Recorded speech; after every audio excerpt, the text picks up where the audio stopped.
अस्सलामुअलैकुम students, welcome back to अपना टीचर.com। अब हम बात करने जा रहे हैं आज की वीडियो में अनअर्न्ड रेवेन्यू पर, या आप इसे अनअर्न्ड इनकम भी कह सकते हैं।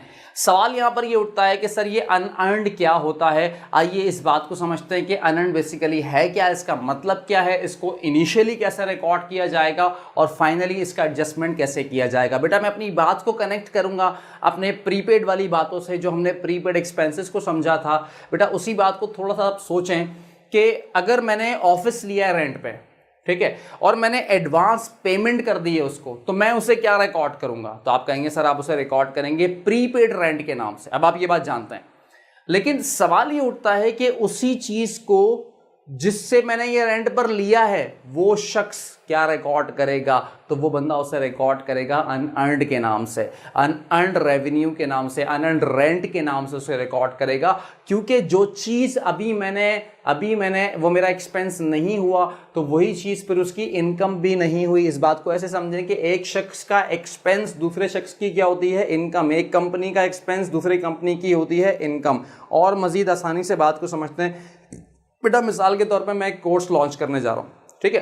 अब जो कोर्स मैंने लॉन्च किया है उसकी मैंने फीस रखी है मिसाल के तौर पे 50,000 रुपये फीस है, ठीक है। और उस कोर्स की जो मुद्दत है वो मान लेते हैं कि वो 3 महीने का कोर्स है।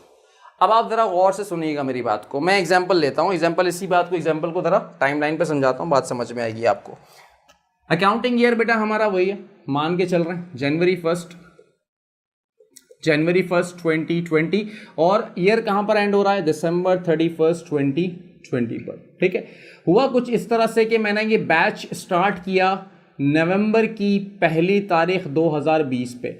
नवंबर की पहली तारीख 2020 पे मैं ये बैच स्टार्ट कर रहा हूं, और मैंने ये कहा कि मैंने फीस ली है कितनी भाई? 50,000 कहते हैं, चले 60,000 कर लेते हैं, आसान राउंड में आ जाएगा मामला, ठीक है। 60,000 रुपये, 60,000 रुपीज़ मैंने कहा कि इसकी फीस है, ठीक है। फिलहाल मान के चलते हैं कि मेरे पास यहां पर 10 बच्चे इनरोल हो गए। अब अगर 10 बच्चे मेरे पास इनरोल हो गए तो 60,000 रुपये एक बच्चा पे करेगा। तो इस तरह से 10 बच्चों ने जो मुझे पे किया, वो कितना पे किया? जवाब है सर 6 लाख रुपए आपके पास आ गए, ठीक है। अब ये जो 6 लाख रुपए आए मेरे पास किस तारीख पे? नवंबर की पहली तारीख पर। बच्चों ने मुझे ये पेमेंट कर दी नवंबर की पहली तारीख पर इन एडवांस। अब मेरा सवाल आप लोगों से, बेटा बताओ, क्या नवंबर की पहली तारीख को जिस काम के मैंने ये पैसे लिए हैं 6 लाख रुपए, क्या वो काम करके दे दिया? आप कहोगे नहीं सर, अभी तो ये क्लासेस स्टार्ट नहीं हुई, अभी ये प्रोजेक्ट अभी स्टार्ट नहीं हुआ, आपने सर्विसेज नहीं दी।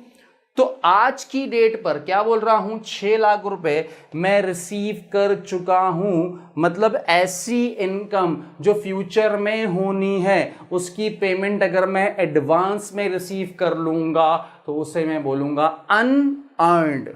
अनअर्न्ड मतलब अभी मैंने उसको कमाया नहीं है, पैसे तो ले चुका हूं, वो पैसा अभी मेरी इनकम नहीं बना। सेम ऐसी ही बात है जैसे मैंने आपको प्रीपेड समझाया था। क्या समझाया था? कि मैं पैसे तो दे चुका हूं लेकिन अभी मैंने उसका काम नहीं लिया। मतलब कि फ्यूचर में जो एक्सपेंस होगा, आज ही मैंने उसकी पेमेंट एडवांस में कर दी, तो उसे क्या बोला मैंने? प्रीपेड। एक्सपेंस की पेमेंट एडवांस में कर दूंगा, यानी फ्यूचर एक्सपेंस की पेमेंट एडवांस में कर दूंगा तो प्रीपेड बोलूंगा। और फ्यूचर इनकम की पेमेंट एडवांस में रिसीव कर लूंगा, पैसे एडवांस में रिसीव कर लूंगा, तो उसे मैं अनअर्न्ड बोलूंगा। सही।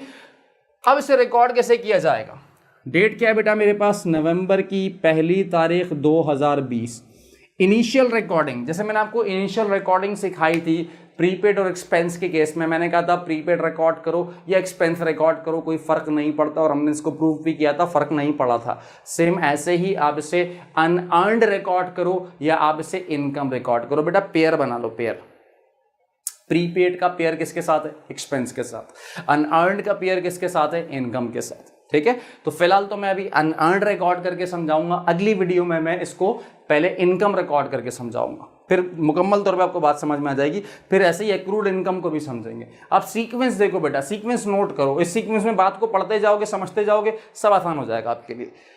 ठीक है, तो मुझे यहां पर रिकॉर्ड करना है, क्या रिकॉर्ड करना है बेटा, एंट्री क्या पास करूंगा मैं यहां पर, मेरे पास पैसे आए हैं आज, कैश को डेबिट करूंगा। एक्सपेंस यानी प्रीपेड वाले केस में क्या हो रहा था, पैसे गए थे, कैश कम हुआ था, एसेट कम हुआ था, यहां एसेट बढ़ गया, कैश को क्या कर किया मैंने बेटा, डेबिट किया।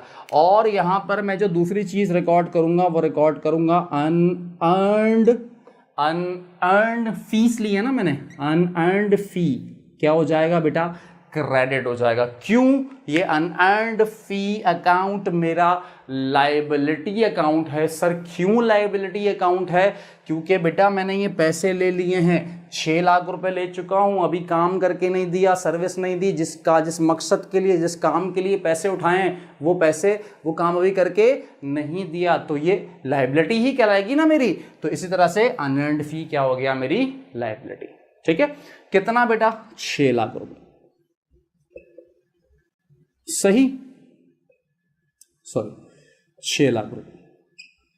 ठीक है, चले, अब ये तो हो गई बात नवंबर की 1 तारीख तक। अब क्या होगा सर, अगेन टी अकाउंट्स में जाएगा, अनअर्न्ड टी अकाउंट में जाएगा, फिर मुझे ट्रायल बैलेंस में दिखेगा, यहां से स्टोरी शुरू होती है। ट्रायल बैलेंस में अनअर्न्ड फी लिखा हुआ मिला किस साइड पे, क्रेडिट साइड पे, कितना, 6 लाख रुपए मिला। ठीक है, अब फौरन आ जाओ किस पे, दिसंबर 31। नवंबर का महीना गुजर गया, सरमजद पढ़ाते रहे, दिसंबर का महीना गुजर गया, सरमजद पढ़ाते रहे, दिसंबर की 31 तारीख आ गई, आज खड़े हो दिसंबर 31 पे, सोचो क्या करोगे। आप ये कहोगे सर एक बच्चे की फीस थी 60,000 रुपए 3 महीनों की, तो 1 महीने की कितनी बनी, सीधी सी बात है सर, डिवाइड कर दे 3 पे, कितना हो गया, 20,000 रुपए। तो इसका मतलब कि एक बच्चे की 1 महीने की फीस 20,000 रुपए, तो तो इस तरह से 10 बच्चों की 1 महीने की फीस कितनी बनी, आप कहोगे 20,000 मल्टीप्लाई बाय 10 यानी 2 लाख रुपए, यानी 10 बच्चों की 1 महीने की फीस बनी 2 लाख रुपए। कितने महीने सरमजद पढ़ा चुके हैं सर, 2 महीने पढ़ा चुके हैं, तो कितने बन गए 2 महीने के, 4 लाख रुपए। इसका मतलब दिसंबर 31 पे आज मैं ये कह सकता हूं कि मैंने आउट ऑफ दैट 6 लाख, मैंने 6 लाख में से कितना कमा लिया। कमाने का ताल्लुक पैसे के रिसीव करने से नहीं है, कमाने का ताल्लुक, कमाना जो अकाउंटिंग में बोलेंगे वो किसको बोलेंगे, अर्न्ड, किसको बोलेंगे, जितना काम करके दे दिया, जो सर्विस हमने दे दी वो कहलाएगी बेटा आपकी इनकम, या अर्न्ड वाला पार्ट कहलाएगा। अनअर्न्ड कितना था, 6 लाख, अर्न्ड कितना हो गया, 4 लाख। तो जितना अर्न्ड हो गया सर, फिर आज वो अनअर्न्ड नहीं रहना चाहिए, फिर डब्बे बनाओ दो, जिस तरह प्रीपेड और एक्सपेंस में बनाए थे। तो एक का नाम, पहले डब्बे का नाम अनअर्न्ड क्या चीज है, फी, दूसरे का नाम क्या होगा फिर, फी इनकम। अब क्या हुआ सर, अनअर्न्ड अकाउंट में कितना पड़ा हुआ मिला, 6 लाख रिकॉर्ड कर चुके थे 6 लाख। ठीक है, उसमें से कितना अब मुझे इनकम में ट्रांसफर करना है सर, 4 लाख ट्रांसफर करना है। इसका मतलब कि मैं अनअर्न्ड को आज क्या कर रहा हूं, रिड्यूस कर रहा हूं। इसका मतलब मैं इनकम को क्या कर रहा हूं, बढ़ा रहा हूं, इंक्रीज कर रहा हूं। तो जो अकाउंट डिक्रीज हो रहा है, जरा गौर करो, उसका नाम क्या है, अनअर्न्ड फी। सोचो ये क्या चीज है सर, ये लायबिलिटी अकाउंट है। सोचो लायबिलिटी कम होता है तो according to debit credit rule उसको क्या किया जाता है, डेबिट किया जाता है, रटना नहीं है बेटा, फिर कह रहा हूं। तो यहां पर अनअर्न्ड फी क्या हो गया, कम हो गया, और फी इनकम बढ़ गया। तो जरा सोचो, लायबिलिटी कम होगी तो डेबिट करूंगा, डेबिट के रूल्स तो जानते हैं ना, तो बेसिक अकाउंटिंग अगर नहीं आती बेटा तो बेसिक का भी कोर्स बनाया हुआ है मैंने, जाके वो पढ़ें पहले। ठीक है, तो अनअर्न्ड डेबिट हो गया, क्यों, क्योंकि लायबिलिटी कम हो गई, और इनकम क्रेडिट हो जाएगा यहां पर, क्यों, क्योंकि यहां पर मेरी इनकम इंक्रीज हो रही है। और डेबिट क्रेडिट रूल यही तो कह रहा है कि इनकम बढ़े तो कहां लिखो, क्रेडिट पर लिखो। आ जाओ बेटा, दिसंबर की 31 तारीख 2020 पे एंट्री पास हो जाएगी, इसी को तो एडजस्टिंग एंट्री बोलते हैं। अनअर्न्ड फी डेबिट और फी इनकम क्रेडिट। बोलो बेटा कितना, 4 लाख रुपए से, 4 लाख रुपए से मैंने ये काम कर दिया। अब आप देखो, गौर करो, अनअर्न्ड फी में कितना बचा, अभी भी जो मैंने कमाया नहीं है, क्योंकि अभी भी 1 महीने का काम करके देना बाकी है, और वो कितना बचा, 2 लाख बचा। सीधी सी बात है सर, 6 लाख क्रेडिट पे था, 4 लाख आपने डेबिट कर दिया, अभी भी अनएंड में बचा हुआ है कितना, 2 लाख। जब अगले महीने जनवरी में 2021 में जनवरी 31 तक ये काम भी करके दे दूंगा, जब ये काम भी करके दे दूंगा तो इसका मतलब क्या सर, पूरी की पूरी मेरी इनकम कहलाएगी। अब उस पूरे 6 लाख रुपए के ऊपर मेरा हक हो जाएगा। अब तक कितना हक मेरा हो चुका है, कितने पैसे पे, 4 लाख पे। हाँ वो मेरी इनकम हो गई, मैं अपनी जो जिम्मेदारी थी मेरी मैं पूरी कर चुका हूं। ठीक है, तो उम्मीद है बेटा आपको ये कॉन्सेप्ट भी समझ में आ गया होगा कि अनअर्न्ड किस तरह से रिकॉर्ड किया जाता है, इनिशियली उसको किस तरह से एडजस्ट किया जाता है ईयर एंड पर। अब अगली वीडियो में इसी चीज़ पे बात करूंगा, लेकिन फिर मैं इनिशियली उसको अनअर्न्ड रिकॉर्ड नहीं करूंगा, इनिशियली उसको इनकम रिकॉर्ड करूंगा और फिर वहां पर क्या स्टोरी होगी इस पर बात करेंगे अगली वीडियो में। अपना बहुत ख्याल रखिएगा, अल्लाह हाफिज़।